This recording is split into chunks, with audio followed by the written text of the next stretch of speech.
बात जुर्म से जूझते आवाम की हो या फिर समाज में बढ़ते क्राइम ग्राफ की, अपराध की हर सूरत के पीछे छिपा होता है कोई न कोई गुनाहगार।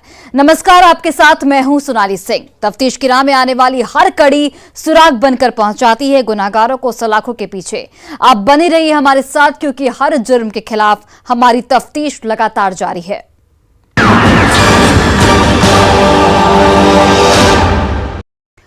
वो दो रिश्तों को जी रही थी। समाज और परिवार की नजरों में संस्कारी बहू थी, तो बंद कमरे में अपने आशिक के लिए उसकी माशुका। यही वजह थी कि वह अपने आशिक पर दिलो जान लुटाती थी, लेकिन उसका आशिक बेवफा था। उसकी गंदी नजर उसकी जवान बेटी पर पड़ गई और उसने उसे भी अपने प्यार में फंसा लिया। जब उसकी माशुका को इसकी भनक लगी तो वो आग बबूला हो गई और धोखे की आग में धधकने लगी। उसके अंदर की मां की ममता जाग गई। उसके बाद क्या, उसने लव के डबल गेम में ऐसी खौफनाक साजिश रची कि आशिक फंस गया। वो बुलाई और प्रेमी दौड़ा चला गया, लेकिन वापस लौट कर नहीं आया। इस बात का खुलासा तब हुआ जब पुलिस ने मृतक आशिक का कॉल डिटेल्स निकाला। क्या है मोहब्बत में मंजू का मर्डर वाला गेम, इस रिपोर्ट के जरिए देखिए। ईंट भट्ठा संचालक हत्याकांड का खुला राज। शादीशुदा प्रेमिका की साजिश बेनकाब। लव के डबल गेम में गई आशिक की जान। 7 किरदारों में से 4 गिरफ्तार, 3 की तलाश।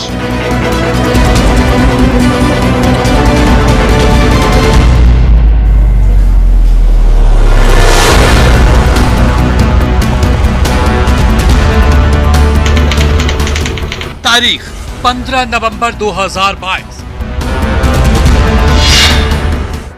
यही वो तारीख है जिस दिन गया जिले के टिकारी थाना के रानीगंज निवासी ईंट भट्ठा संचालक सतीश कुमार मिश्रा की किडनैपिंग की सूचना मिली थी और परिजनों के मोबाइल फोन पर मैसेज भेजकर फिरौती की मांग की गई थी, जिसके बाद परिजनों ने स्थानीय थाना पहुंचकर अपहरण का केस दर्ज कराया था, जिसे आधार बनाकर पुलिस मामले की जांच में जुट गई थी। पुलिस अभी जांच ही कर रही थी। इसी दौरान अरवल जिले के किंजर थाना इलाके के जिक्तिया गांव के सतीश कुमार की लाश मिली, जिसके बाद परिवार में मातमी सन्नाटा पसर गया और पुलिस अपहरण के बाद मर्डर का केस दर्ज कर तफ्तीश की दिशा को हत्या की ओर मोड़ दी। शुरुआती दौर में पुलिस के लिए केस बिल्कुल ब्लाइंड था, क्योंकि शव दूसरे जिले में मिला था, जिसे चैलेंज के तौर पर लेते हुए पुलिस जांच कर रही थी। जैसे जैसे जांच की दिशा आगे बढ़ रही थी, पुलिस वैसे वैसे सतीश के कातिलों के करीब पहुंच रही थी। इस दौरान पुलिस ने टेक्निकल टीम की भी मदद ली। मृतक के मोबाइल फोन का कॉल डिटेल्स निकलवाया, जिसमें एक मोबाइल नंबर ऐसा मिला जिससे मृतक सतीश की आखिरी बात हुई थी। पुलिस ने उसके बाद उस नंबर का कॉल डिटेल्स निकलवाया तो वो नंबर एक शादीशुदा महिला का निकला। उसके बाद पुलिस को यकीन हो गया कि सतीश की हत्या की गुत्थी इश्क की साजिश में लिपटी है। पुलिस ने भी अपनी जांच की दिशा को इश्क की गली में मोड़ दिया। पुलिस जब दिल की गहराइयों तक पहुंची तो कातिलों का चेहरा बेनकाब हो गया। उसके बाद पुलिस एक्शन में आ गई। गिरफ्तारी का जाल बिछाकर आरोपियों को दबोच ली, जिसमें एक महिला भी शामिल थी। तस्वीरों में दिख रही यही वो शादीशुदा महिला है जिससे मृतक सतीश की आखिरी बातचीत हुई थी, जिसकी कहानी सुनकर आप भी दांतों तले उंगली दबाने को मजबूर हो जाएंगे। जैसे पुलिस इसकी गिरफ्तारी के बाद सच्चाई जानकर सन्न है। बताएंगे इश्क की साजिश में लिपटी कत्ल की पूरी खौफनाक कहानी, लेकिन उससे पहले खुलासे पर पुलिस ने जो कुछ कहा वो भी सुन लीजिए। अनुसंधान के क्रम में और जांच के क्रम में पता चला कि जो मिसिंग पर्सन है, जो सतीश कुमार हैं, उनकी लास्ट जो बात हुई थी और एक महिला से बात हुई थी। उसी को आधार बना के हम लोगों ने आगे अपने अनुसंधान को बढ़ाया और बाद में एक मंजू देवी करके एक महिला है जो टिकारी में पोस्ट ऑफिस के पास रहती हैं, वहां से उन्हें हिरासत में लिया गया और उनके साथ एक सतीश मिश्रा करके एक लड़का था, वो भी हिरासत में लिया गया। और जब पूछताछ हुई तो पूरे घटनाक्रम का पता चल पाया। सही सुना आपने। उस महिला का नाम मंजू देवी है, जिससे 15 नवंबर की रात मृतक सतीश कुमार की आखिरी बात हुई थी। इसी महिला ने फोन करके सतीश को मिलने के लिए अपने घर बुलाया था। एक साजिश के तहत जिसकी भनक मृतक सतीश को नहीं थी, क्योंकि वो महिला से बेपनाह प्यार करता था, जिसकी वजह से आशिक सतीश मोहब्बत में मौत की दस्तक को नहीं समझ पाया और वो बिना कुछ सोचे समझे महिला से मिलने उसके घर पहुंच गया।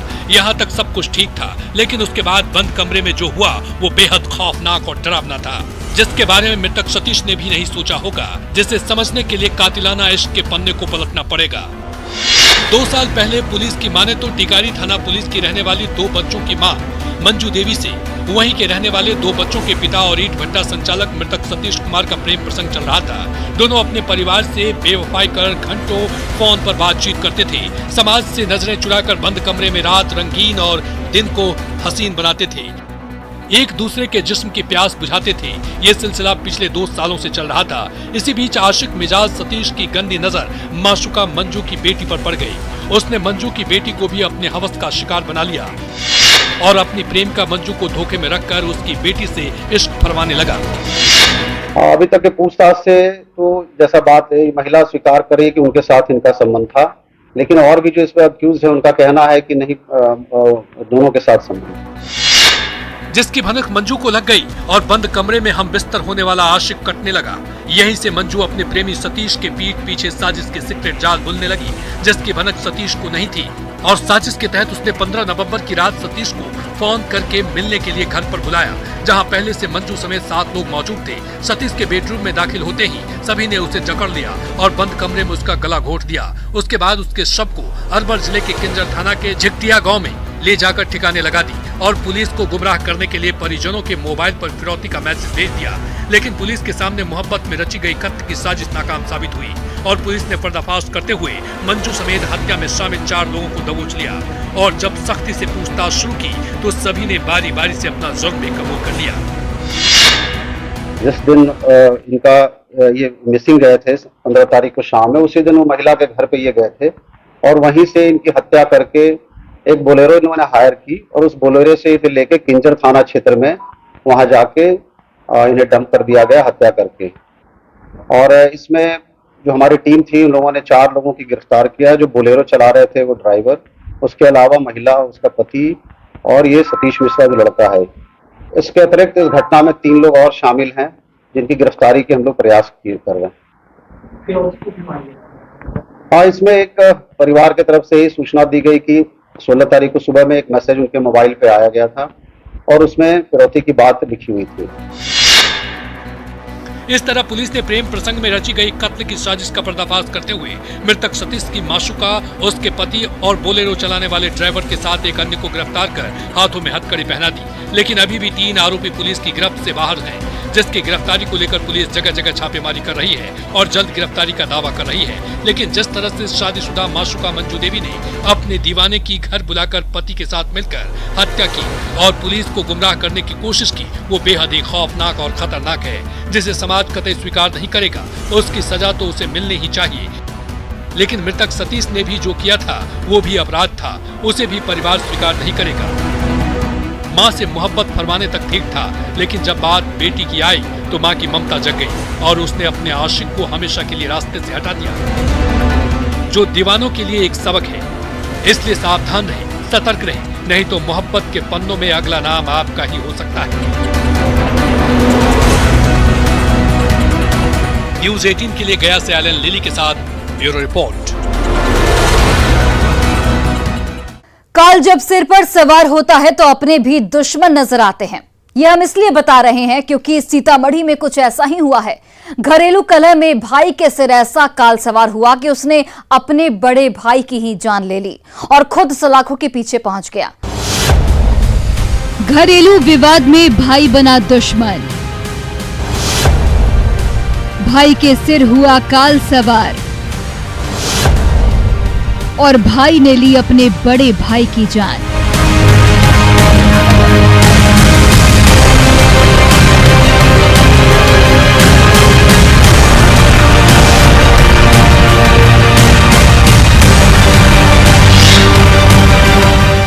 घर के बाहर का ये खौफनाक मंजर हत्या की उस वारदात के बाद का है जिसे छोटे भाई ने अंजाम दिया था और बड़े भाई की जान ले ली, जिसे सोचने भर से दिल कांप जा रहा है। लेकिन उस शैतान भाई का हाथ तक नहीं कांपा और उसने कानून को ताक पर रखकर अपने ही भाई की पीट कर और नेल कटर से गोद कर जान ले ली, जिसके बाद से परिवार में मातमी सन्नाटा पसरा हुआ है। खौफनाक मंजर को देखने के लिए घर के बाहर लोगों की भीड़ उमड़ी है और बड़ा भाई मौत की चादर ओढ़े घर के कमरे में सो रहा है। इससे आप अंदाजा लगा सकते हैं कि वो मंजर कितना खौफनाक और डरावना होगा जब भाई ने रिश्तों की मर्यादा को लांघकर भाई को मौत के घाट उतारा होगा और अपनी भाभी की मांग की सिंदूर को उजाड़ा होगा, जिसकी तस्दीक ये तस्वीर कर रही है जो सीतामढ़ी जिले के महसौल ओपी के सुंदरनगर से सामने आई है, जिसके बाद से गांव में खौफ का माहौल कायम है। तेरा घर में न गिर मैं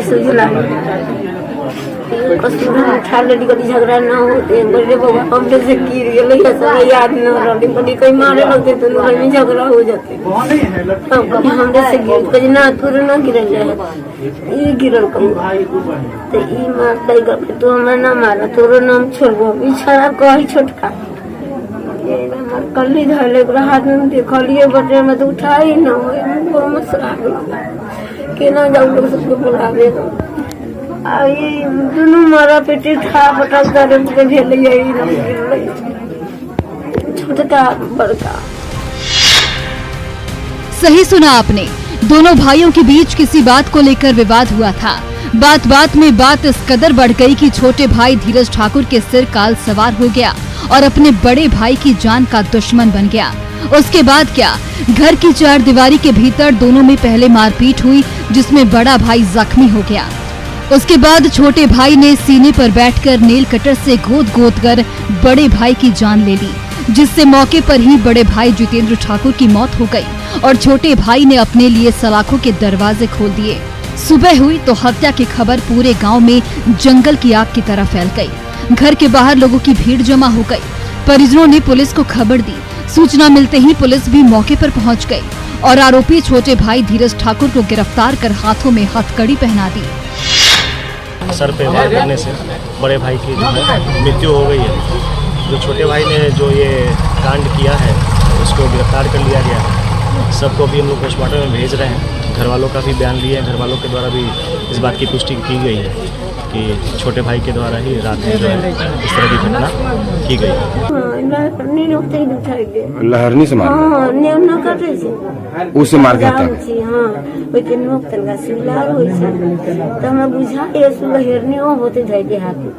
लेकिन हम न देखलिए। अब जरूरत है आरोपी छोटे भाई धीरज ठाकुर को कड़ी से कड़ी सजा दिलाने की, मृतक के परिवार और बच्चों को इंसाफ दिलाने की, क्योंकि नशे में धुत शैतान धीरज कुमार ने छोटे छोटे बच्चों के सिर उनके पिता का साया छीन लिया है, अपनी भाभी का सुहाग उजाड़ दिया है, हंसते खेलते परिवार को तबाह कर दिया है, जिसकी कमी जिंदगी भर खलेगी। इसलिए गुस्से और आवेश में आकर कोई ऐसा कदम न उठाए जो कानूनन अपराध हो और परिवार तबाह हो जाए, क्योंकि किसी भी मसले का हल कत्ल कभी नहीं हो सकता। न्यूज़ 18 के लिए सीतामढ़ी से राकेश कुमार के साथ ब्यूरो रिपोर्ट।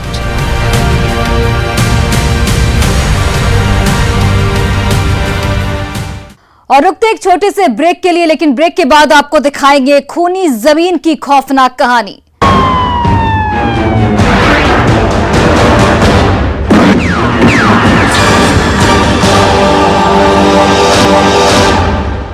ब्रेक के बाद एक बार फिर से आप सभी का स्वागत है।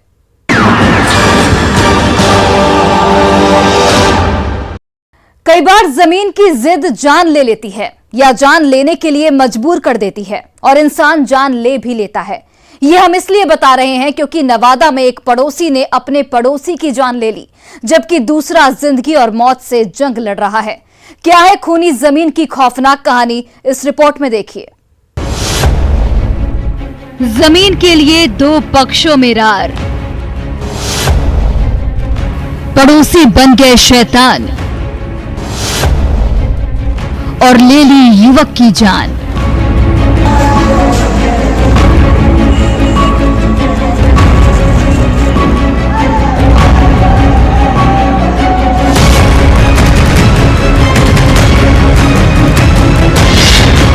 अस्पताल अस्पताल में स्ट्रेचर पर मौत की आगोश में सो रहा शख्स, रोते बिलखते परिजन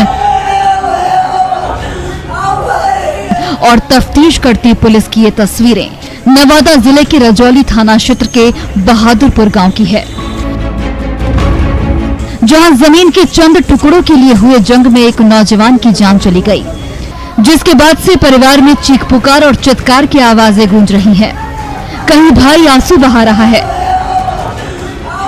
तो कहीं पिता कलेजे पर पत्थर रखकर बेटे के शव को दुलार कर रहा है।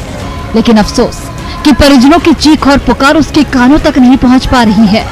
नहीं वो अपने पिता का विलाप सुन पा रहा है, नहीं उस प्यार को महसूस कर पा रहा है जिसे देखकर रूह कांप जा रही है। आंखें फटी की फटी रह जा रही है क्योंकि परिवार का एक चिराग बुझ गया है, जो पिता की एक पुकार पर दौड़ा चला आता था। लेकिन जमीन के लिए ऐसा जंग छिड़ा कि पड़ोसी ने उसकी जान ले ली और घर के चिराग को हमेशा के लिए बुझा दिया, जिसके बाद से पुलिस मामला दर्ज कर आरोपियों की गिरफ्तारी के लिए खाक छान रही है और आरोपी घर छोड़कर फरार हैं। उन लोग इधर से घेर लिया और कुछ बाइली आदमी लेके आया उसका लड़का, और वही गोली चला दिया, से कनपट्टी में गिर गया। गिरने के बाद से रड उठ से छुटा दिया और घायल भी हैं लोग। एक का गोली मारा, उसका माथा ऊपर से निकल गया। तो कहाँ भर्ती है? पटा हुआ वो पटना चला गया, रेफर कर दिया यहाँ से नवादा, आया रजौली नवादा, नवादा से रेफर कर दिया। कहाँ की घटना हुआ है? ये घटना बहादुरपुर का।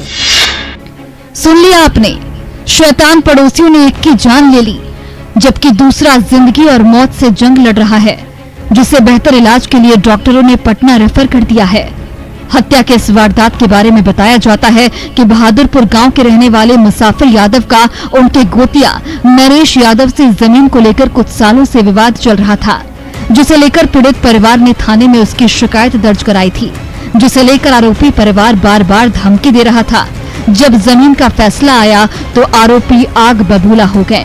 गुंडों को बुला लिया गया और मौका देखते ही मृतक उदय यादव और फैज साहब को घेर लिया गया और गोलीबारी शुरू कर दी गई, जिसमें वो जख्मी होकर जमीन पर गिर पड़ा।